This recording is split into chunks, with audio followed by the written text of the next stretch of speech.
Estás escuchando Milenio 3 por Aluca Nanica. Túnel del tiempo, Noel. Túnel del tiempo. Antes de presentar a Diego Marañón, de que siga esta aventura de la radio que es Milenio 3, cambiamos el tercio porque la cosa estaba ya muy cruda y me estoy imaginando, y mando un abrazo a los del Reina Sofía y a todos los vigilantes de España, que sabemos que son fieles seguidores. Yo ayer lo pensaba, hay que tener agallas para escuchar nuestro programa, por ejemplo, programa como el de esta noche, por los pasillos de Reina Sofía. Hay que tener agallas, sí. Pero también debe ser emocionante. Así que un abrazo para todos. Vamos a hacer una cosa. Noel, ponme el primer documento del túnel del tiempo. Es una sintonía. Apareció una especie de extraño ovni, de artefacto lleno de luces. Era 1984. Yo lo recuerdo de niño, hipnotizado. Javier me dice que también. Es música casi arqueológica. Una serie muy especial. Pues con estas notas tan peculiares empezaba Diego Marañón. Buenas noches. Hola Iker, ¿qué tal? Una serie absolutamente mítica. Sí, señor. Ellos. Ellos, en 1984. La sintonía es, por cierto, de Alberto Bourbon, un compositor cantante que tuvo cierto renombre en los 70. Y sí, estamos hablando de Ellos, la versión casi se podría decir televisiva de ese clásico que fue 100.000 kilómetros tras los ovnis, porque compartía básicamente la misma filosofía. Se trataba de echar el equipo de rodaje de Televisión Española a las carreteras de toda España en busca de los no identificados. Fernando Jiménez del Oso, JJ Benítez, un dúo espectacular, estelar, siguiendo los ovnis en España y además haciéndolo a tumba abierta. Hay alguna sorpresa que le he pedido incluso a Juan que se quede unos minutos más. Juan, tú fuiste compañero de colegio de JJ Benítez. Sí, efectivamente, de chiquitillos íbamos a la escuela juntos, al colegio de los maristas, a la universidad, estuvimos juntos. Fuimos compañeros de muchas horas de juego de fútbol y de sus inicios, cuando él apuntaba pues a su interés por estos temas paranormales. Siempre le gustaba escribir y sobre todo dibujar estas cosas. Un gran dibujante, Juanjo. ¿Quieres que te ponga los pelos de punta, Diego? Venga. Juanjo Benítez cambia su vida por el tema ovni, es un reportero de la Gaceta del Norte, como Juan Rada. Y un caso en Burgos parece que cambia su vida y deja de hacer el periodismo convencional o se centra en un extraño caso en Burgos, año 72. Todos los que somos ufólogos de corazón o benitecianos de alguna forma lo sabemos. Un caso pero que nunca lo ha publicado en libros, ni mucho menos. Año 72, Burgos, este reportero le cambia la vida.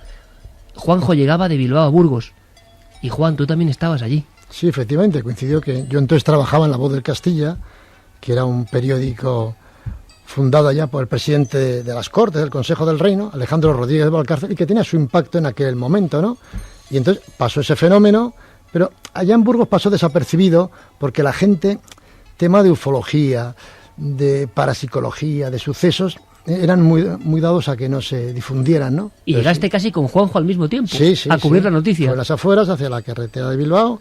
Y allá, vamos, un redondel que quedó grandísimo allá, como que había bajado un ovni y tal, el testimonio de gente y tal, pero ya digo, eran años pues de bastante cerrazón, de temor por parte de la gente. Entonces nosotros le dedicamos muy poco espacio, pero la Gaceta del Norte, que hacía grandes reportajes en su suplemento dominical, que tiraba 200.000 ejemplares de entonces, pues supo sacarle partido con la excelente pluma de Juan José Benítez, que entonces, y a partir de ahí, se inició como vamos a decir, uno de los mejores que ha habido. Carmen daba un silbido diciendo 200.000 ejemplares. Pues sí, historia del fenómeno ovni. Y creo que ahora es momento casi de cuadrarse, compañeros, porque la presentación de Ellos, de Fernando Jiménez del Oso, pone los pelos de punta. Eran los años 80, el fenómeno ya entraba en cierta decadencia, ¿verdad, Javier? Y sin embargo, oye, sí, con el túnel del tiempo me pasa siempre. Qué rotundidad, qué aplomo, qué impresión. Fernando Jiménez del Oso explicando por qué de esta serie que va a diseccionar nuestro compañero Diego Marañón. Vivir es estar pendiente de lo cercano. Lo trascendente, lo singular, apenas tiene sitio en nuestra mente. Pensar, por ejemplo, que existen seres inteligentes en otros mundos y admitir la posibilidad de que nos visiten es demasiado pensar. Materia de románticos o de desocupados. Sin embargo, desde hace unos cuantos años raro es el día en que los periódicos no recogen la noticia de alguna de esas naves extrañas. De alguno de esos objetos volantes no identificados que vuelan veloces o permanecen inmóviles en el cielo, que salen del mar o aterrizan en un campo solitario. Y curiosamente, los testigos no son románticos u ociosos, sino gente común, con los mismos problemas inmediatos que otro cualquiera. Gente que no miente ni alucina y que nada ganan con su relato salvo la mirada suspicaz de sus convecinos. Pues sí, auténtico vértigo, fondo de Evangelis, Fernando Jiménez del Oso, explicando, Diego, por qué iban a hacer 10 capítulos sobre ovnis, un hecho absolutamente pionero en la televisión europea. Sí, la verdad es que sí, escuchar a Fernando yo creo que es casi siempre hipnótico, podrías estar escuchándole horas. Hay que decir que la serie se estrenó el 6 de mayo de 1984 y precisamente 1984 fue un año muy importante en torno al fenómeno ovni, si lo asociamos a la figura de Fernando Jiménez del Oso, porque apareció en ese mismo año también uno de sus libros, un casi ya inencontrable estos días, que se llamaba El síndrome ovni, que tengo aquí en mis manos. Muy bien, Diego, o sea, estaba yo guardándome ese cartucho en la recámara, fantástico. Quizá el único libro de un psiquiatra analizando el tema sociológicamente. Exacto. Sí, y que es además un libro interesantísimo, que lo que hacía, según además lo podemos leer en la contraportada, situaba al hombre no como un mero espectador, sino como una parte más del fenómeno. Era el número 145 de una colección mítica, Documento, una colección encuadernada en rústica, negra, que dirigió Rafael Borràs Betriu y donde aparecieron muchos de los grandes libros clásicos de este género, desde las obras de Antonio Rivera, por ejemplo, Secuestrados por extraterrestres, En el túnel del tiempo, en fin, hasta las, digamos, más conocidas de JJ Benítez, como por ejemplo Caballo de Troya, ¿no? que de alguna manera bebía de aquella... Pero un impacto brutal, y de repente la tele, en esa época, que se pone a perseguir ovnis por España. Y con qué vehemencia JJ Benítez hablaba, le vamos a escuchar, hacía un poco de reportero, equipo volante, y un poco casi su testamento, ¿verdad, Diego? Sí. Eterna polémica con los gobiernos. Sí, exactamente. Además, JJ Benítez siempre decía que no era lo mismo, no es lo mismo la televisión que podemos ver ahora que la que se encontraban los espectadores en aquellos últimos años de los 70 y principios de los 80, porque en aquel momento la televisión llegaba a un pueblo y aquello era, según él siempre contaba, casi como bienvenido Mr. Marshall, ¿no? La gente salía a los balcones y todo, bueno, con el carisma de Fernando y con JJ Benítez se abrían siempre a contar sus testimonios. Vamos a escuchar un fragmento de JJ Benítez donde, como bien dices, cuestiona la aparición en los espacios aéreos de objetos extraños y cómo las Fuerzas Armadas, pues francamente, no saben qué decir a ello. Yo creo que una de las razones fundamentales por las que los gobiernos, y repito, fundamentalmente las Fuerzas Armadas de todos los países civilizados, no hablan de estos temas, es porque no saben qué responder y, sobre todo, porque es muy triste que los espacios aéreos de los respectivos países se vean constantemente invadidos sin que los militares tengan una explicación lógica y satisfactoria para el contribuyente que está sosteniendo los ejércitos españoles, en este caso de cualquier otro lugar del mundo. Esta es una razón que quizás algún día salte y algún general o algún equipo de generales definitivamente se decida a hablar de uniforme ante las cámaras de la televisión. Siempre con esa rotundidad. ¿Y qué tipo de casos recogió este equipo de Ellos en televisión española? Os vamos a dejar con uno de ellos, militares. Francisco Martí, Los Monegros, un ovni como una plaza de toros de esas dimensiones aterrizando y asombrando a la gente. Testimonios como estos que luego seguimos analizando. Un viaje en el tiempo, en el túnel. Ellos. Se nos apareció allí un objeto inmenso, grande, de un tamaño como una plaza de toros, con color propio, un color anaranjado, los bordes difuminados. Claro, nos asustamos. ¿Qué es esto? Pues ¿qué es? Se nos apagaron las luces de los coches, se nos apagaron los relojes, la radio, y nos asustamos muchísimo. Tuve miedo, incluso me temblaban las piernas, apretar el embrague, pues me temblaban las piernas. El coche no se paró porque era diésel. Y el aparato, a los pocos instantes de estándolo viéndolo nosotros, empezó a balancearse, se le despegó del suelo, se levantó en forma así inclinada, sin ningún tipo de ruido, y en 3 segundos fue desapareciendo de nuestra vista, pero vamos, hasta llegar un puntito justo que apercibíamos y desapareció.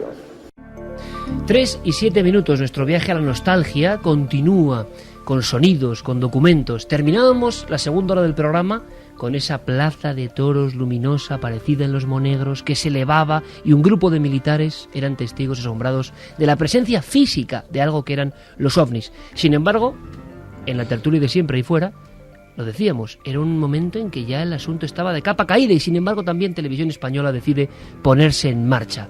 Casos, historias, el milagro de la tecnología, amigos. Al tiempo que yo comentaba la filosofía de ellos, Diego nos hablaba de la época. Carmen en el ordenador tenía directamente la cabecera de ellos. Totalmente. Una especie de neón azul que podía ser de cualquier cosa menos de un programa de televisión, muy ochentera, eso sí, y como con esa especie de un ovni de neón, platillo volante que iba dando luces, que no sabía si era una peonza o era un platillo volante de verdad, una cabecera de las de antes, muy curiosa. Y bueno, las imágenes que televisión se hacía en la época, con fotografías directamente, lo que ha cambiado la tecnología en este tramo de tiempo, tan poquito tiempo. Lo que había era un entusiasmo absolutamente feroz. ¿Y casos? ¿Qué tipo de casos? Pues por ejemplo en Huelva, año 72, recogido tiempo después para esta serie de Ellos, la demostración, primero, de la gente llana del pueblo, desde agricultores a pilotos, desde médicos hasta artesanos, todos pasaron por esta serie que intentaba hacer radiografía de un fenómeno en España. Pero es curioso, porque en el Castañuelo Huelva, Diego, se hablaba de parálisis de animales y hombres. Exactamente, además que nos recuerda al famosísimo caso de Valensol, ¿no? De Maurice Mas, ocurrió algo parecido. Esto que vamos a escuchar ocurrió, como dices, en Castañuelo, en Huelva, en diciembre de 1972. El protagonista era Juan González Domínguez, un hombre de campo, un pastor que en su trayecto desde Aracena a Castañuelo, en un paraje conocido como Los Barrancos, de repente un ruido, un objeto extraño y nada más y nada menos que un rebaño paralizado.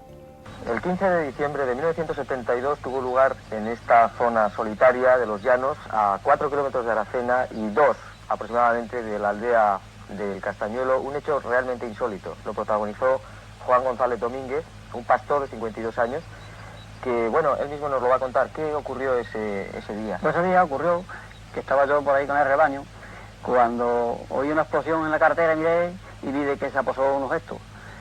Y entonces las cabras dieron media vuelta, se pusieron mirando para mí, y un perrito que yo tenía también con ella. Yo me quedé mirando para los objetos hasta que el objeto voló otra vez. Estaría como 2 minutos. ¿Cómo era ese objeto? ¿Qué forma tenía? Ese objeto era cuadrado. Cuadrado. ¿Y qué altura? Tendría sobre 3 metros. Sí. ¿Y se posó exactamente dónde? Donde allí en la curvita aquella. Ahí en la curvita.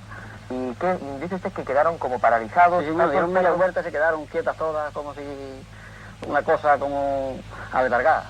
Paralizada. Paralizada, sí.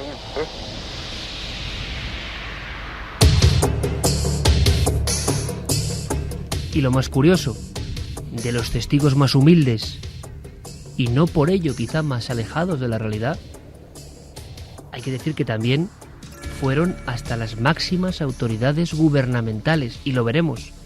Creo que la serie Ellos entrevistó a personas del ámbito militar, a personas de la oposición que habían hecho interpelaciones parlamentarias del asunto OVNI en España y que no habían hablado nunca ante las cámaras. Por ejemplo, pilotos. Me contabas, Javier, un dato, que nuestro amigo Enrique de Vicente fue clave para la recopilación de casos de pilotos que por vez primera hablaban ante una cámara de televisión española. Así es, él se dedicó, Enrique de Vicente, quien años más tarde ocuparía el lugar del fundador y director de la revista Año Cero, se dedicaría durante muchos meses a la búsqueda y captura de muchos de los pilotos que después irían apareciendo en esa serie. Tanto es así que cuando se lanzó Año Cero, muchos años más tarde, en 1990, el número 1 de la revista llevó como dossier de portada Pilotos y OVNIs en España. Fue un artículo que yo escribí siendo muy joven y que comencé a recopilar y a investigar a partir de las notas que Enrique de Vicente tenía sobre aquellos pilotos que había entrevistado en 1984 para la serie de Fernando. O sea que surgió una raíz, un germen importantísimo. Casos detectados por el radar, Diego. Sí, además que en el anuncio de aquel primer número de Año Cero se entrecomillaba parte del testimonio que vamos a escuchar ahora. Pertenece a Antonio Miralles, por aquel entonces comandante y capitán del Ejército del Aire, que el 21 de marzo de 1979, mientras pilotaba un DC-9 de Aviaco, fue testigo de cómo un objeto ovalado brillante era captado por el radar, se dividía en tres e incluso fue alertado el Centro Interceptor de la Defensa de Torrejón. Se lo contaba a Juanjo Benítez. Efectivamente, los dos tripulantes que íbamos en cabina de vuelo vimos un uso, por llamarlo de alguna manera, color blanco, mate, no brillante, a nuestra izquierda del avión y, como ocurre siempre en estos casos, dimos información al control, que estamos en aquellos momentos de aproximación de Madrid y siguiéndonos en radar. El control, al cabo de breves segundos, nos confirmó la existencia de un eco primario en su pantalla y en la posición con respecto al avión que nosotros le estamos diciendo, que para sorpresa suya y nuestra se estaba adaptando su movimiento al movimiento del avión, y con la particularidad que todas las anomalías eran refrendadas en cada momento en conversación directa y instantánea con la pantalla de radar. Casos de una magnitud física que asusta. Ahí estaba el radar dando buena cuenta de una persecución a un ovni.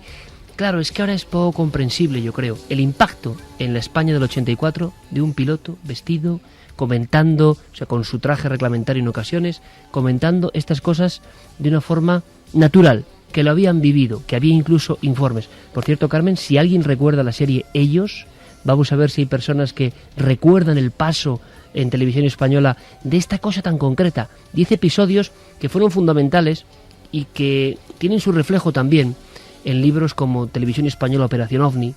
Un grupo de periodistas con medios, por vez primera se puede decir, persiguen el fenómeno e intentan saber qué es. Testimonios tan vivos como el de una mujer en pleno corazón de Huesca, Monte Pusilibro. Están habiendo una serie de apariciones y entonces el resplandor, el fulgor de esa especie de nave, algunos hablaron de nave nodriza, era tan fuerte, el impacto era tan tremendo en la población, que veréis qué fuerza tiene esto. Una mujer con su hija escondiéndose bajo la ventana de una torre de pisos, porque ahí arriba hay algo. Y vi que salía uno y otro y venían hacia aquí, a una velocidad tan vertiginosa que le dije, hija, vámonos, nos metimos dentro de casa, apagamos las luces y cerramos la puerta. Y entonces nos quedamos así un poco cohibidas las dos. Y me dice mi hija, pero mamá, ¿por qué estás temblando? Y digo, oye, ¿tú no lo has visto? Y dice, no, muy bien. Pero entonces nos metimos dentro con las luces apagadas, estuvimos un ratico así. Luego nos asomamos por la ventana esa y por estos árboles no podíamos ver nada. Luego nos venimos a esta y al venirnos a esta vimos que ya la nube grande, o sea, el cacharro ese grande que era como dos platos, uno boca abajo y otro así hacia arriba y un poco alargados, se metían por la montaña esa y con un destello enorme de luz. Voces de un fenómeno, voces de una expectación, Diego, voces de una población española que, si bien es cierto que se alejaba del tema OVNI porque había menos casos, caramba, recuperar estas historias de los años 70 finales eran brutales, incluso tocando todo tipo de fenómenos en diferente cercanía. Primera fase, una observación en el cielo; segunda fase, posible aterrizaje, incluso huellas físicas de la presencia de estos objetos en el terreno. Y también hay tercera fase. También hubo personas en ellos que contaron a las cámaras su visión de seres, Diego. Sí, señor, como lo que ocurrió en el 1 de julio de 1979 en Sangonera la Verde, en Murcia, un caso que recordábamos no hace muchos meses en esta temporada de Cuarto Milenio. En aquel caso 4 jóvenes observaron pues un potente foco luminoso sobre un monte y junto al objeto algo más, que es lo que vamos a escuchar. Se encontraron huellas, como dices, se encontraron hendiduras y Antonio Guirao, el mismo que le contaba todo esto a Nacho Ares muchos años después, en 1984 lo contaba para Televisión Española a JJ Benítez. ¿Y sabéis por qué es importantísimo este testimonio? Porque cuenta exactamente lo mismo. Exactamente. Creo que es Fernando quien interviene en la conversación, por lo menos en algunos fragmentos. Es cierto. Es Fernando Jiménez del Oso con Guirao, Y es muy importante, y Diego lo ha traído muy bien, porque quizá algunos amigos que comparten radio y tele recuerden que Nacho volvió sobre los pasos de esta historia, sobre las huellas de la aparición de un gigante extrañísimo en Sangonera. El testimonio es idéntico. 31 años después. Las personas han cambiado mucho y España ha cambiado mucho en 31 años, pero la expectación, la fuerza con la que lo contaban era idéntica, como si en la gente que de verdad ha visto algo incomprensible se quedase algo en el cerebro y en el alma que es difícil de imitar. Guirao, atentos al sonido porque no es óptimo, pero tiene una fuerza tremenda. Es un chaval de apenas 16 años, 18 años en aquel momento, y cuenta como ven a un tipo gigantesco, como con un traje parecido al de los motoristas, que después de emitir una serie de ruidos le sale al paso a un grupo de chavales en Sangonera la Verde, año 79. Pues sentimos el ruido y nos quedamos allí sentados los cuatro. Cuando de pronto baja, el fichaje ese baja abajo al camino. ¿Una persona? Sí. Pues baja el camino, hasta los otros cogieron una moto y se marcharon. Se esperaron más abajo, estábamos nosotros más abajo, y nos quedamos yo y mi primo. ¿Y tú lo viste de cerca? Sí, a 7 metros de mí. ¿Cómo era? Grande. ¿Qué altura tenía? 2 metros y casi medio, aproximadamente. ¿Cómo iba vestido? Iba vestido de ahora más así, como si fuera un motorista con su traje entero, completo. ¿De color? De color negro.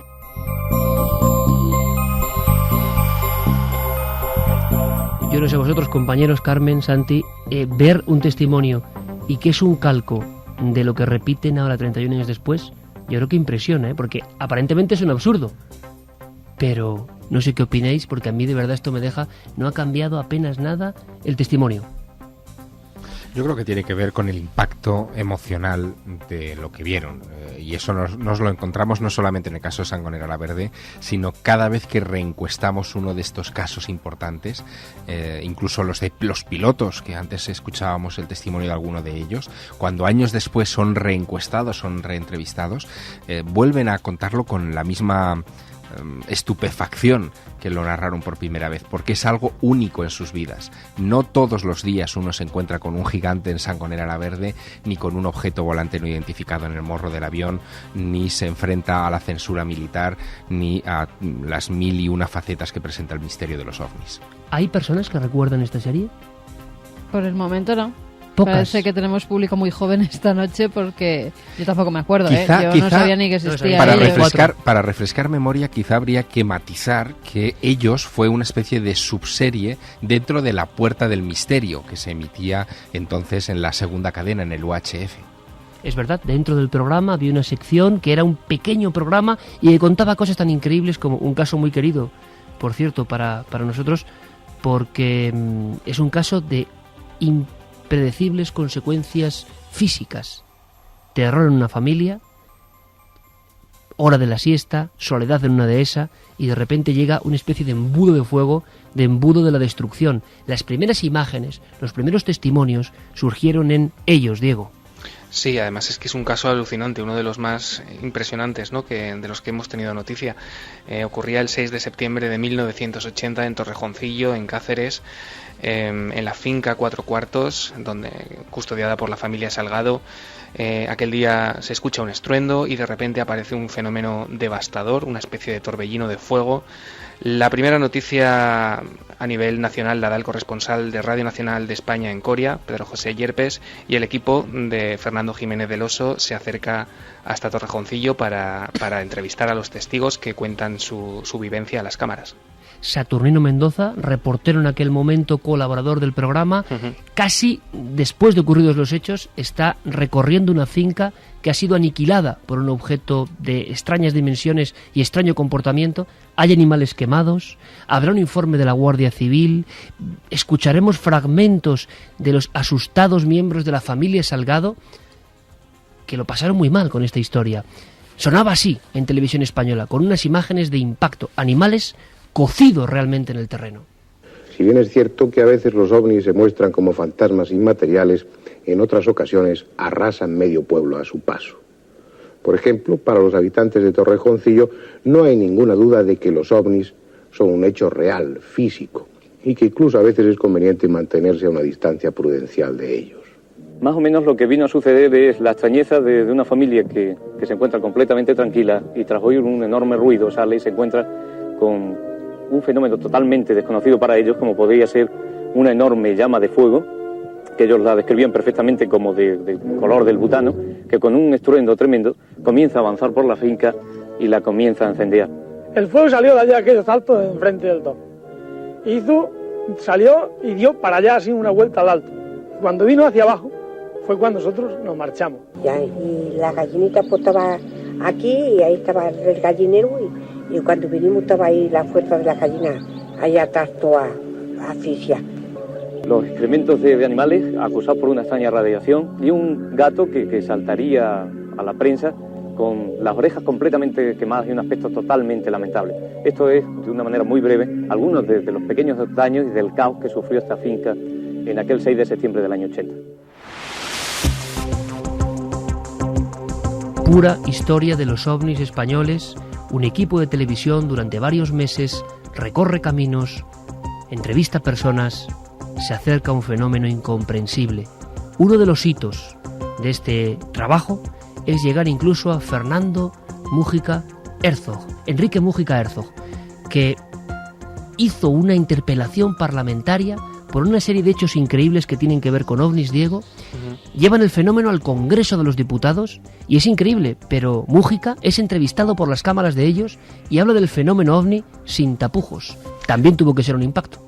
Sí, lo que ocurrió fue que Enrique Múgica dirigió en el Congreso de los Diputados una serie de preguntas al ministro de Defensa de aquel entonces, Rodríguez Saúl, para que fueran respondidas, ¿no?, por medio de una comisión investigadora con objeto de esclarecer el motivo por el cual se produjo en la noche del 11 de noviembre de 1979, yo creo que con esa fecha ya todo el mundo lo sabe, el famosísimo incidente Manises. Como dices, Enrique Múgica habló para las cámaras de televisión española y contaba, bueno, que una de sus preocupaciones era saber por qué la seguridad del espacio aéreo español estaba siendo cuanto menos violado. Bueno, pues escuchad, amigos, en la oposición, en el Congreso español, los ovnis. Y el representante de esa interpelación, de esa pregunta al gobierno de la UCD entonces, que habla con esta fuerza ante las cámaras. El espacio aéreo español, lo mismo que cualquier espacio aéreo de países importantes, está surcado por determinados elementos, determinados objetos, determinados tráficos, que no se sabe su origen, que no se sabe su destino, pero que vulneran la seguridad necesaria. Yo no trato de buscar explicaciones irracionales. Creo que esos objetos de tráfico es de una precisión técnica, que por tanto hay una causalidad y que hay que encontrarla. Políticos de primer nivel, eso sería muy difícil hoy, muy complicado, hablando del fenómeno ovni. Ellos fueron 10 capítulos, la duración, yo no recuerdo ahora, Diego, si era media hora o una hora aproximadamente. Era una hora. Una hora, o sea, 10 horas de filmaciones, de grabación ovni. Una pequeña, gran joya, creo que jamás repetida en nuestra televisión. Pues sí, ¿sabes por qué se llamaba Ellos, Iker? ¿Por qué? Bueno, aparte de la reminiscencia clara, ¿no?, a los platillos volantes y a los seres extraterrestres, ya sabéis que a Fernando Jiménez del Oso le encantaba el cine de terror, el cine de ciencia ficción, y Ellos remite a una de las más destacadas películas de ciencia ficción de los años 50 que dirigió Gordon Douglas. Quizá haya tenido algo que ver en el título de la serie. La serie, muy poco conocida para el gran público, que pasó en televisión española en 1984 y que nos dejó un grupo de voces, de sonidos que son parte de la historia. Y aquí lo que hacemos es reconstruir la historia para seguir aprendiendo. Diego Marañón, muchas gracias, amigo, hasta la próxima aventura. Un placer, Iker, hasta luego. Por cierto que los ovnis no han muerto, no se han marchado, hay noticias. Yo no sé si habrá que contrastar o no porque surgen en teletipos, pero hay un cierto escándalo en Argentina, si no me equivoco, con una foto ovni. En Santa Fe, eso es.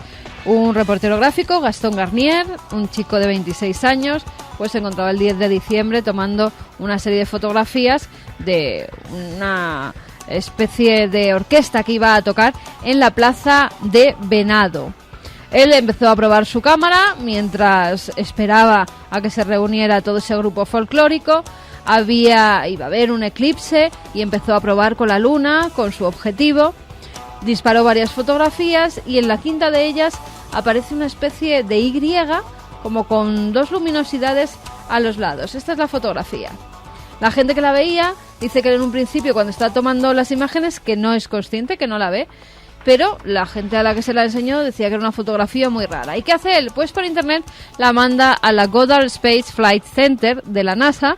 A los 2 días le contestan y literalmente lo que le ponen es que esa fotografía había sido sometida a varios filtros y que se había determinado que era original, auténtica y que no había trucos de ninguna naturaleza. Es más, dice, me notifican también que el 13 de diciembre de 2010 otra imagen igual había sido tomada en Abrantes, en Portugal, y a la misma hora en la que él hizo esa fotografía en Argentina. Claro, ha faltado tiempo para que los periodistas de Argentina hablen de la NASA certifica una foto ovni. Claro, lo que pasa que en este documento la NASA en ningún momento habla de objeto volador no identificado. Dice que es una foto que no está trucada, pero es que puede ser cualquier cosa. Ahora, es que puede ser...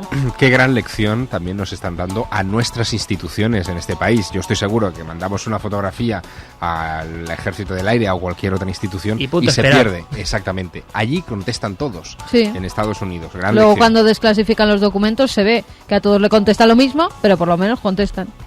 Vías de contacto, mensajes, quizá haya más personas del entorno del Reina Sofía, epicentro indiscutible esta noche del misterio, que quieran contarnos su particular historia.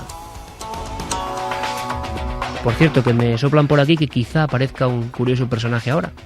Hace mucho tiempo que no sabemos de los amigos de Santi, pero claro, me ha mandado una información Santi, así me la ha dejado caer, como hace él. Bueno, antes vamos con mensajes, que luego después cuando vienen a visitarnos los amigos de Santi no puedo ni hablar. Así que vamos con Juan, que nos dice que trabajó en el Reina Sofía, que nos puede asegurar que varios compañeros, incluido yo, pedimos el traslado, aunque fuera la última obra a las afueras de Madrid. Ahí hay algo. Saludos, amigos del misterio. En el 90 fue una exposición en el Reina Sofía y me marché a los 5 minutos.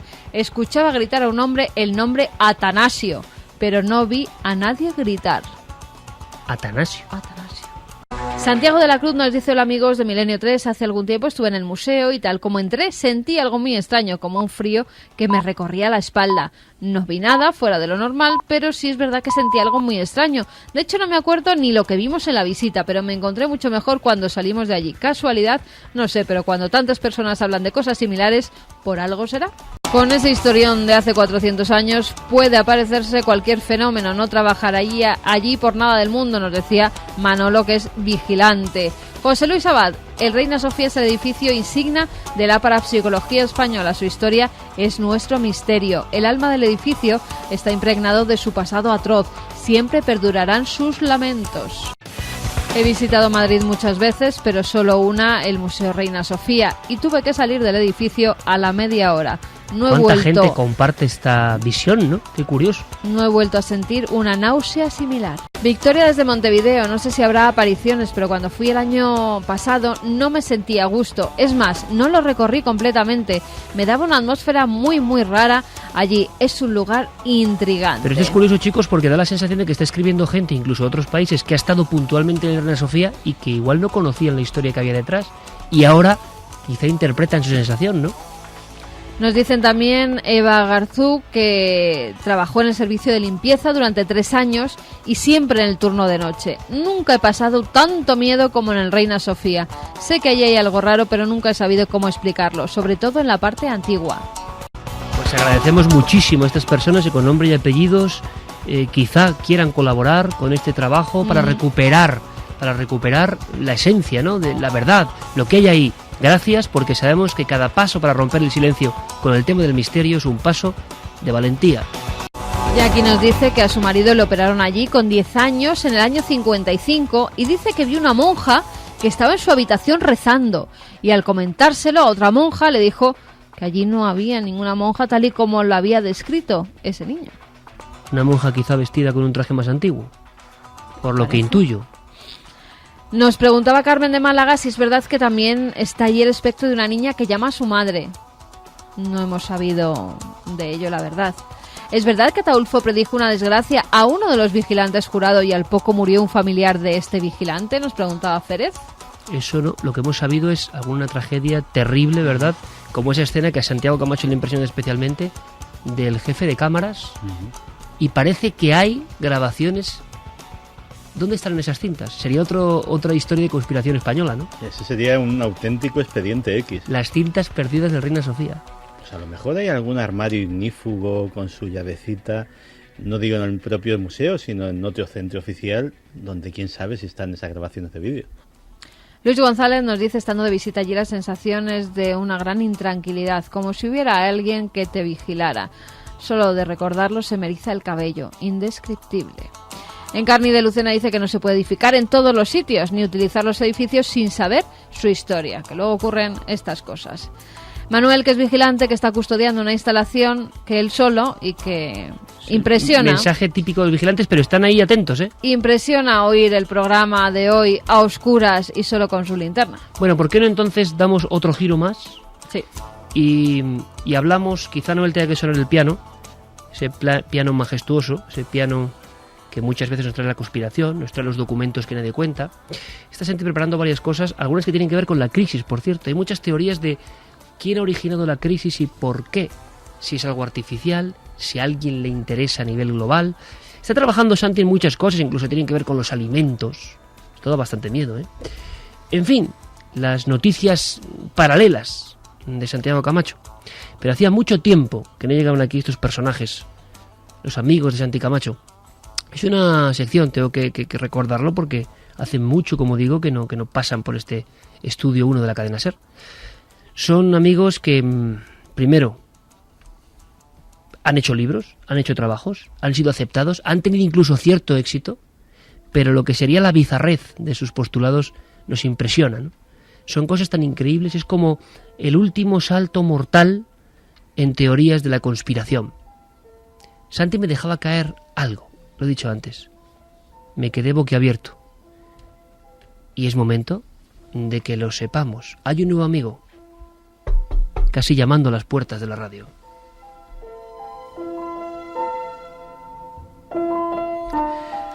Pues sí, que hace unas semanas, unos meses ya, hablábamos en estos mismos micrófonos sobre la muerte de John Lennon, sobre esas vigilancias a las que le sometía el FBI, sobre la peculiar personalidad del propio Lennon, de su mujer y de su asesino, Mark David Chapman, pero nos faltaba un personaje y nos faltaba un elemento fundamental que afortunadamente vamos a recuperar ahora. Y es que no habíamos contado con Steven Lightfoot. Es que ya tenemos, ¿no? Es la... ¿No te das cuenta, Javier? Yo creo que tú no has asistido en vivo nunca a un amigo de Santi. La fuerza, ¿no? La fuerza del propio nombre. Del siempre, testimonio. ¿Sabes? Es que el propio nombre lo ves en la portada de un libro y ya dices, este tío es serio. ¿Cómo se llama? Steven Lightfoot. Steven Lightfoot es... decíamos de hablar de periodistas y de investigadores de pura estirpe. Steven Lightfoot es de una raza aparte. Vive en un pueblecito que se llama Helena, en Montana, trabaja en la hostelería y cuando tiene un rato coge una furgoneta blanca que tengo ahora mismo delante la fotografía, que con rótulos como "La verdad del asesinato de Lennon", "Tú has sido lavado, tu cerebro ha sido lavado, infórmate", y diversos mensajes parecidos por todo lo largo de la furgoneta, pues recorre el país con su libro La verdad sobre el asesinato de Lennon, que no es muy grande, tiene unas 25 páginas, perdón, es que aquí ya empezamos con esto, pero que en ese... Es un panfleto. Sí, tampoco lo cobra muy caro, son $5 de nada. O sea, por Hay una cosa que es curiosa, Santi, que así como Dani, quien era hostelero y con el viejo Volkswagen fue repartiendo copias de Recuerdos del Futuro y tuvo éxito, Lightfoot sigue un poco el ejemplo. Efectivamente, o sea, es el mismo patrón, y es que Lightfoot ha llegado a destapar un complot y una verdad asombrosa en torno al asesinato de Lennon, porque él ha trazado un triángulo mortal. Los tres personajes que conspiran para asesinar a John Lennon son Richard Nixon, Ronald Reagan y sobre todo el brazo ejecutor, Stephen King. A mí cuando me soltaste la bomba, yo inmediatamente tracé en mi mente una foto de Mark David Chapman y otra de Stephen. Es cierto parecido. No, hay muchísimo parecido, que es lo peor del asunto, y sobre todo en esa época de las vidas de ambos, en los que las gafas, el peinado, la cara incluso eran sumamente parecidas. Pero habría 25 millones de norteamericanos parecidos. Sí, pero solamente Stephen King había vendido su alma al diablo republicano para tener éxito en los libros, y en ese momento ellos le habían pedido el precio, y el precio era la vida de John Lennon. Perdona, Santi, perdona, Javier, pero Lightfoot no es ningún tonto, o sea, genera una historia, por cierto, no es ninguna novela, claro, para él es real. Pero Stephen King podría escribir una novela a partir de estos mimbres. No, Stephen King lo conoce de sobra. Primero porque en la propia página web de Stephen King y en los foros de la página web de Stephen King hay 2 hilos, por lo menos que yo conozca, abiertos sobre el tema, en los que se debate y en los que, bueno, administradores y moderadores de los que se sospecha que uno es el propio Stephen King, pues más o menos dan su opinión sobre la historia en cuestión. Pero sigamos desarrollando esta magistral investigación. ¿Tú te acuerdas de la famosa fotografía en la cual Mark David Chapman le está pidiendo horas antes de asesinar a John Lennon? No es Mark David Chapman. Ese es Stephen King, precisamente. Esa fotografía, además, es tomada a propósito para incriminar al propio Chapman. Y él hace un análisis de la cara de Chapman, la cara de King y la cara que aparece en la fotografía. Compara gafas, compara rasgos faciales, peinados y tal. Y intenta demostrar de manera inequívoca que no es Chapman. Hablamos de la última foto de John Lennon, precisamente. Efectivamente, esa última foto. Entrando en el Dakota y aparece como una sombra por detrás Mark David Chapman, una foto impresionante. Esa es. Y Lightfoot, en su libro de 25 páginas, hace una especie de CSI de esa foto. Sí, y su teoría del día de autos es la siguiente. Mark David Chapman no llega a pisar el edificio Dakota. O sea, la persona que dispara contra John Lennon es Stephen King. La persona que es detenida leyendo El guardián entre el centeno es Stephen King. Y es en la comisaría cuando un pobre perturbado que han cogido para comerse el marrón, dicho coloquialmente, de este asunto, que es Mark David Chapman, es sustituido por el propio Stephen King. Dan el cambiazo, pero vamos a ver, Santiago. Aquí hay más. Son los amigos de Santi. No Javier, tú no lo entiendes. Intenta reflexionar con los amigos de Santi. La conspiración tiene un límite, ¿de acuerdo? Y en España lo estamos viendo también, con ciertos personajes. Ay. En Estados Unidos es glorioso. Sí. O sea, y este no se llama Donald. O sea, sí, porque habría que explicarle a Javier que entre los amigos, pues por ejemplo, el psiquiatra que dice que sigue tratando a Elvis, por ejemplo, y muchos personajes de la conspiración tienen una curiosa, es como otro triángulo mortal. Sí. Casi todos se llaman Donald. Es, vamos, se podrían llamar Donald o otro nombre que empieza por P que tú y yo sabemos y que no me atrevo a mencionar. Sí. Pero sigamos con esto. Stephen King da pistas en sus libros. Y otro capítulo de este extenso libro de Lightfoot pues está dedicado a desglosar cómo Stephen King en sus novelas se regodea de lo que ha hecho y va dejando claves ocultas. Un momento, Santiago. O sea, yo creo que he comprendido ya este asunto. Esto es una broma de Stephen King. Posiblemente, pero no. Lightfoot existe y da vueltas con su furgoneta por todos los lugares de Estados Unidos. Porque es verdad que tiene pinta de que Stephen es capaz de crear esto. Parece una creación de Stephen King. Santi, hay foto de este hombre. Hay foto de este hombre, ahora mostraremos. Pero, más aún, Stephen King le ha confesado a Lightfoot la verdad. ¿Cómo? Por carta. Claro que él no usaba su nombre, sino que firmaba esa carta como Dennis C. Lee. Nadie sabe por qué. Sí, son las cosas de este tipo de conspiranoicos.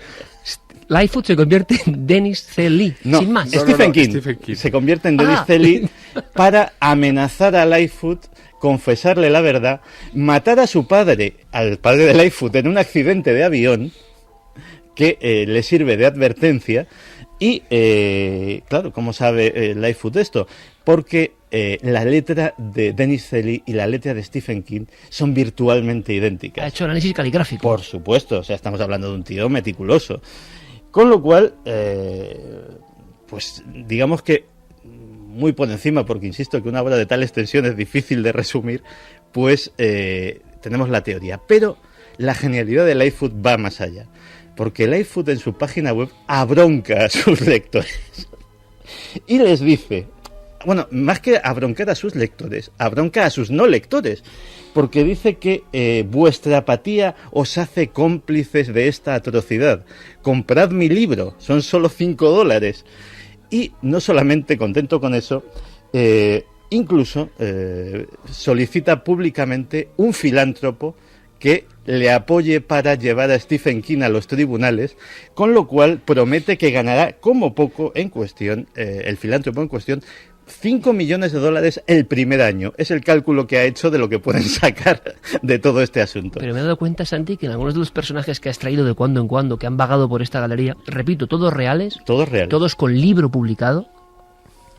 Y con furgoneta. No, todos no, pero había otro, que no me acuerdo cuál era, otro que decía, su eslogan en internet era muy sencillo, era ¡Ey! Si son solo 9,95. Efectivamente. Había uno de Esa ellos. era Eric Orión, que decía, compra mi libro, son solo 9,95. Eso era muy grande también. Bueno, yo creo que con todo esto podemos dejar zanjada la historia de Stephen Lightfoot, uno de nuestros personajes para la galería de amigos. Pero preferidos, ¿eh? Pero, o sea, para el top lo describe la foto, 5. que si no la gente no se va a creer que existe este personaje. No, es muy sencillo lo que está haciendo Javier Sierra ahora mismo. Sí. Declara en Google Ya, es que Stephen yo Lightfoot. Yo es que lo he tecleado y no Que recibirá miles de visitas a partir de ese instante. ¿Cómo deletreas el apellido, por favor? Lightfoot. Lightfoot es un apellido relativamente común en Estados Unidos, así que pues se pone Stephen Lightfoot, Stephen King y ya te salen unas cuantas páginas al respecto. Impresionante historia. ¿Y Stephen no parece haberse dado por aludido. En los foros de la página web de Stephen King sí se dice el señor King sabe de esta historia y está al tanto y no le da ninguna importancia, pero nada más. Pero este hombre es un genio, o sea, tiene un dominio que se llama Lennon Murder Truth, o sea, la verdad sobre la muerte de Lennon, ¿no? Impresionante. Es la realidad también que ha permitido Internet, la conspiración, personajes maravillosos, sinceramente. Estamos imaginándolo con su furgoneta. ¡Ey! ¿Cómo es? No estés adormilado, aprende la verdad. No, te han lavado el cerebro, infórmate. Un nuevo mito a partir de esta noche. Stephen Lightfoot.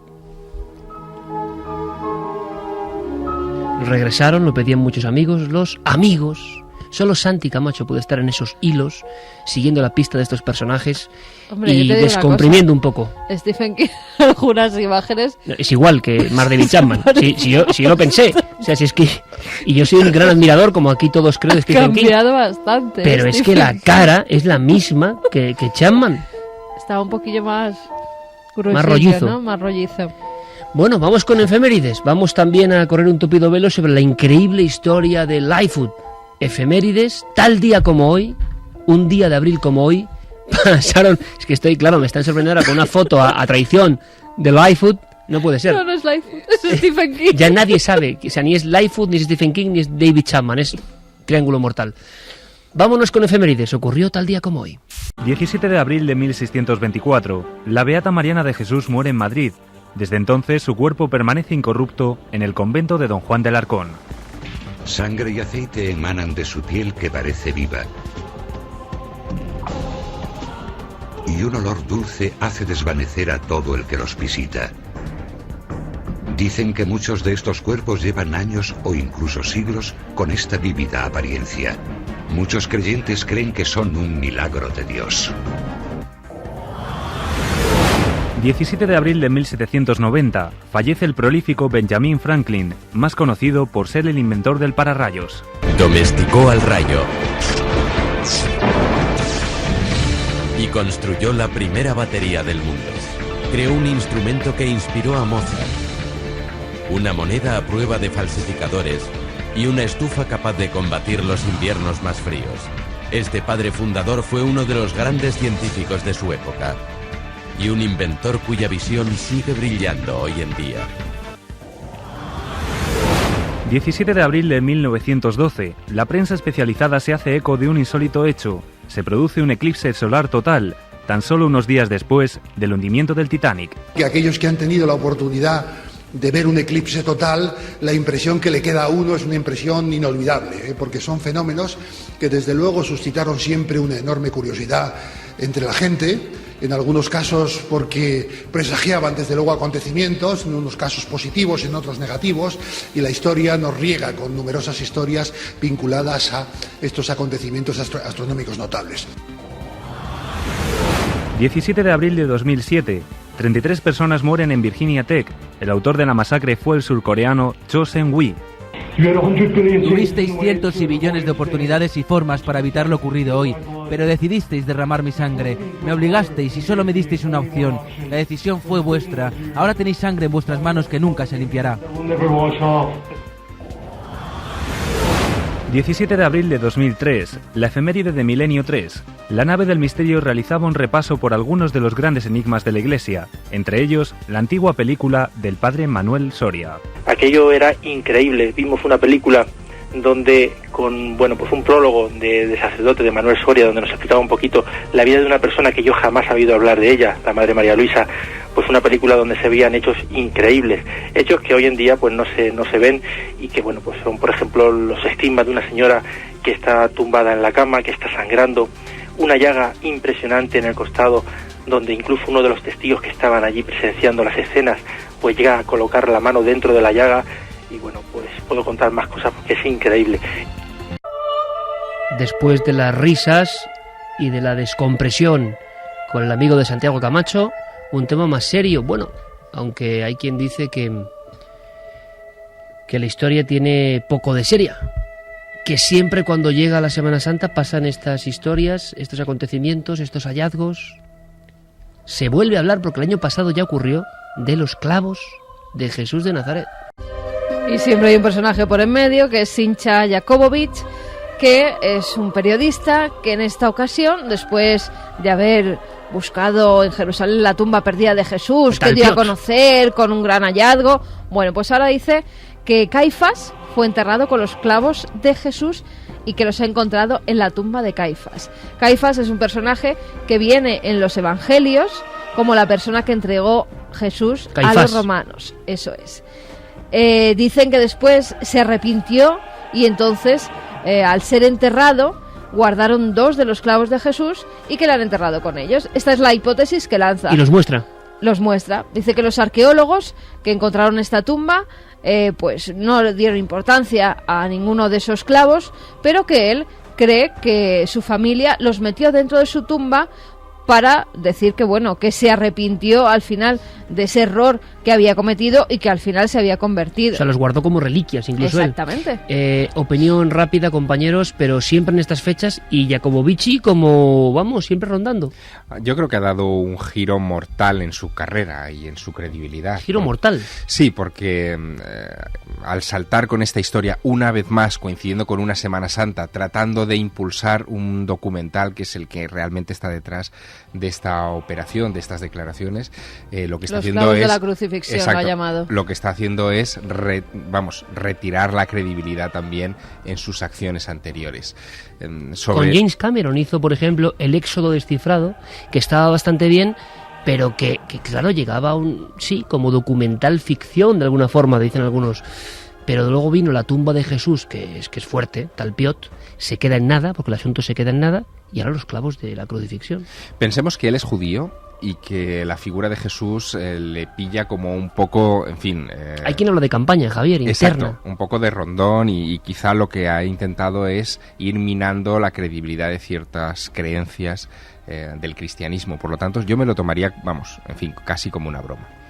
Santiago, pero es cierto que la repercusión y difusión para el documental luego hace que consigan los beneficios, siempre, ¿no? Ya te digo, antes de la Semana Santa, cuando las noticias, las páginas de cultura de todos los periódicos del mundo, se quedan huérfanas de nuevas informaciones, y inmediatamente estas se cuelan y ocupan un protagonismo que yo creo no merecen. En cualquier caso, esto empieza a ser la reedición del negocio medieval de las reliquias, y es que no olvidemos... En forma televisada. Sí, en forma mediática y virtual, como no podía ser menos en esta época. Y es que sigue siendo una realidad que yo creo que con los maderos de la cruz y los clavos de Cristo que hay repartidos por el mundo, pues no te voy a decir que un gran barco, pero por lo menos un bote de cierto tamaño se podía construir, y ahora vienen más clavos todavía para ello. Vamos con vuestros mensajes, con vuestras pistas, con vuestros datos y opiniones. A ver, José de Valencia, Sandy.